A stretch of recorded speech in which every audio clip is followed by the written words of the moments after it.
Assalamualaikum warahmatullahi wabarakatuh. Halo, saya Vanessa Fitri. Di sini saya akan menjelaskan mengenai analisis thermal berupa TGA, DTA, dan SC. Nah, yang pertama TGA. Thermographimetric Analysis melibatkan pengukuran perubahan massa suatu sampel saat dipanaskan secara perlahan dalam lingkungan kontrol. Sedangkan untuk DTA, yaitu atau differential thermal analysis melibatkan perbandingan perubahan suhu sampel yang sedang dianalisis dengan suatu referensi yang tidak mengalami perubahan. Nah, pada analisis thermal ini kita memperoleh data temperatur, waktu, dan massa. Nah, yang akan kita gunakan adalah temperatur dan massa. Kita copy ke origin. Temperatur di sumbu X dan massa di sumbu Y. Kita copy. Nah, kita besarkan. Kemudian kita plot line. Nah, terbentuk kurva TGA.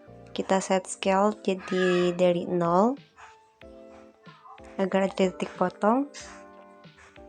Kemudian kita tarik garis lurus di setiap dekomposisi yang menurut kita itu terjadi penurunan. Nah, menurut saya pribadi di sini ada 4 kali dekomposisi sampai akhir.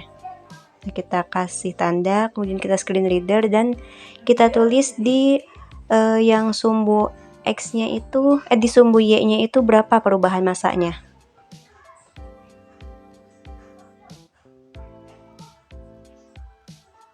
Nah, kita coba cari nilai dekomposisinya berapa dengan cara mengurangi yang awal dikurangin yang akhir.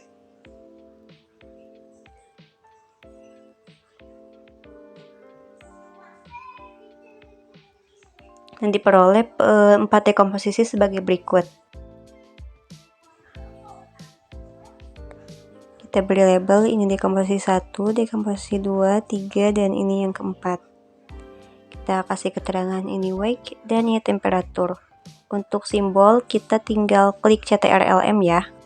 Selanjutnya untuk kurva TGA kita turunkan massa, kita klik analisis, matematik, kemudian kita okekan. Nah, ada derivat di sini di kolom C, kita plotkan.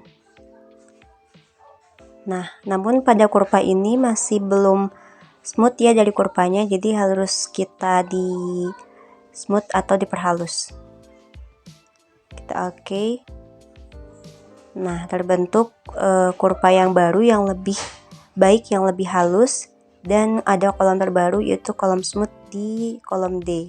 Nah, kita bikin kurva juga di sini. Nah, yang kita gunakan adalah kurva yang smooth ini. Kita scale in. Selanjutnya kita tarik garis lurus di setiap puncaknya, baik itu puncak bawah ataupun puncak atas. Nah, di sini ada beberapa puncak.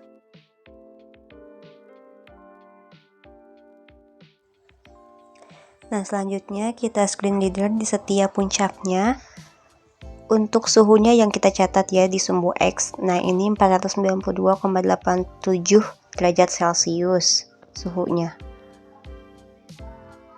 Dan seterusnya di setiap puncak. Dikasih keterangan suhu.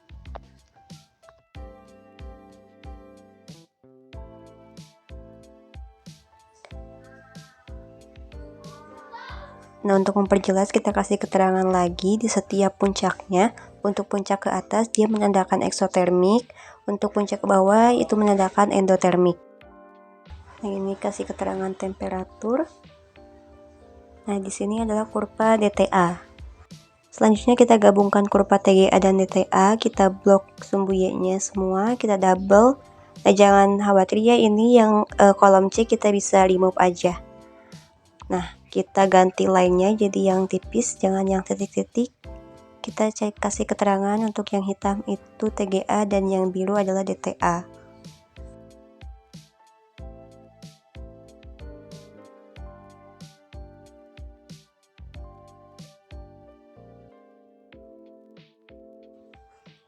Kita kasih label juga di sumber Y-nya ini TGA. Satuannya itu persen, kemudian di sini DTA.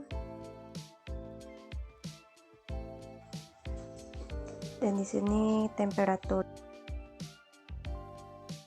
Nah, untuk interpretasi data kurva yang kita hasilkan sebelumnya, yaitu terjadinya pelepasan kalor dan penyerapan kalor pada rentang suhu tertentu. Pada rentang suhu tertentu, terjadi pengurangan massa yang berlangsung secara eksotermis maupun endotermis.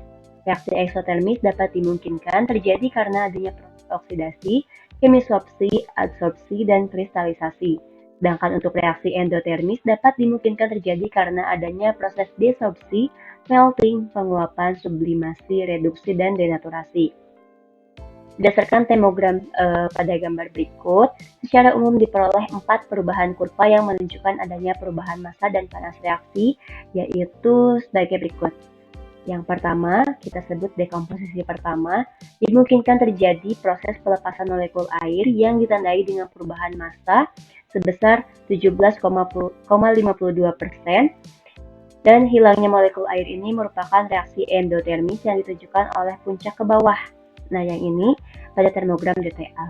Pada dekomposisi yang kedua, terjadi reaksi dekomposisi secara eksotermis yang ditandai oleh puncak ke atas. Nah, yang ini. Penurunan massanya yaitu 11,83%. Kemudian pada dekomposisi yang ketiga, ini berlangsung secara eksotermis yang ditandai dengan adanya puncak ke bawah termogram. Nah, yang ini. Nah, perubahan massanya yaitu 67,62%.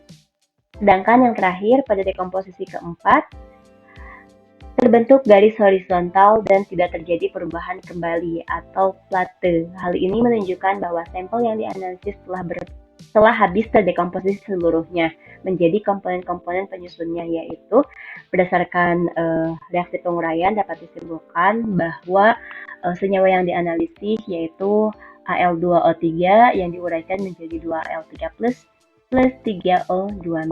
Untuk selanjutnya, untuk kurva DSC dibahas di part berikutnya. Terima kasih.